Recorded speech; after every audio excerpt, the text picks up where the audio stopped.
Become who you are, it is sometimes said. What might that mean? What does it mean to be that which you already are? If I'm already something, how can I become it? And if I need to become it, how am I already that something? What could be useful as an analogy for purposes of clarifying this question would be considering the body.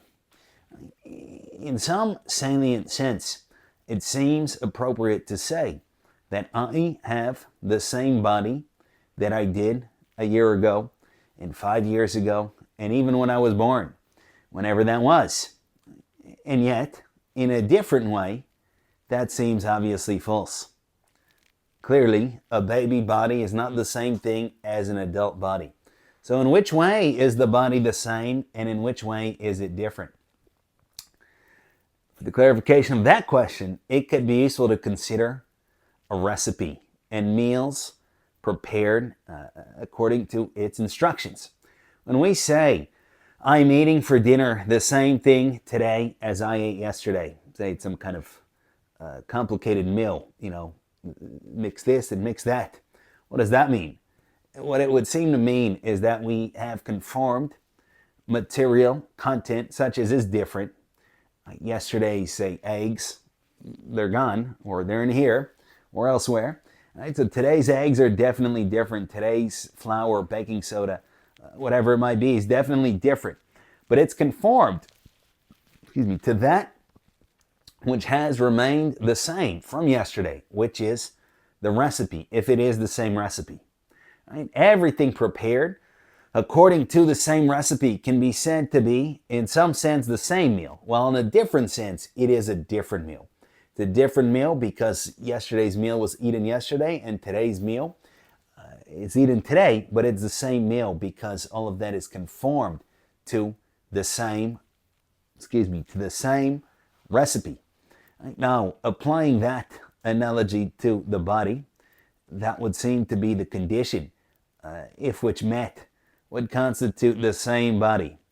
If the body that took the form of a baby had prepared, quote unquote, developed according to the same instructions in light of which the present adult body is had, then it can be said, as with the recipe, that it is indeed the same body. Right? Consider, for example, identical twins or triplets. They can be separated, unfortunately, and they'll still converge in terms of appearance, accounting for personal factors, weight gain, injury, maybe be spared, that kind of thing.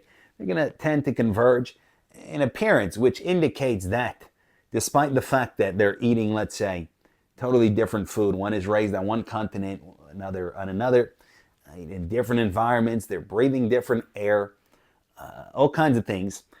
All of that is being conformed according to the same instructions, what in today's terminology is called DNA, but we shouldn't assume that it's entirely clear what that means just from using that word.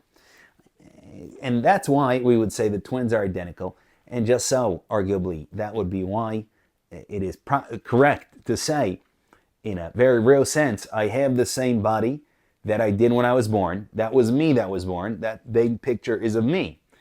But it's also clearly different in that it is different because a body this size as of a baby is different than a body of this size and that size and so forth and so on. So applying then the analogy of the body to oneself, it would seem that the same therein might be so. In developing myself through my activities day in and day out, what it would seem that I'm doing is drawing out, extending, fleshing out some self-same notion of individuality, right, that goes all the way down and can never truly be escaped or perhaps even modified. Right? So, for example, let's take a bird, right? A bird of a kind that can fly. In learning how to fly, the bird is realizing a potential that belongs to it as an individual bird. Right? At first, it was latent. It was part and parcel of the idea of what it means to be that bird, to so say, and then it became realized through the bird's activities day to day. A beaver, for example, will never be able to fly no matter what it does, because that is not part of what it means to be a beaver. And therefore, no matter how much the beaver maybe flaps its whatever it might be, the paddles that look like paddles, whatever the beaver does, it will never be able to fly. Right? Because beaverhood goes all the way down to what it means to be a beaver, and birdhood goes all the way down to what it means to be a bird. So the idea here, the suggestion might be that who I am as an individual in aspects such as, if fleshed out, would be called psychological, intellectual, and such, that goes all the way down. I can't really escape myself. But what I can do is I can bring out those capacities. I can bring out those aspects through the activities that I engage in, through proper use of my time. And that is just what I need to do in order to, quote unquote, become who I am. Who I am in terms of an idea or in terms of potentiality. But for me to experience it, I need to, again, engage in the appropriate activity. For example, again, using the body as an analogy. Or should we say, even, let's say something like language. Right? The ability to speak must be present initially, immediately. If it's not present, as in other animals and insects, at least in the way it's present in us, no amount of activity will ever draw it out. Right? Some approximations of it, teach a gorilla sign language, but not really language like we have. So it has to be present. But if, goodness forbid, a child is left unspoken with, right, then that capacity will not develop. And obviously there's medical situations, deaf, mute, this and that. So it's both. I have to have the potential, and then I have to engage in activity to bring out that potential. And that is a process of becoming who I am. Now, what can be said on that account? First of all, don't try to be what I cannot be. Don't try to impersonate a fundamentally different individuality. And that can include even seemingly more superficial things than having wings or not wings as abilities and talents. Something such as, for example, authentic artistic or musical ability seems to be part and parcel of certain individualities. If I do not have artistic capacity, I can impersonate an artist. I can, by methodical study of technique, do something like what an artist does. But I can never truly be an artist because that's not part of what it means to be me. Right?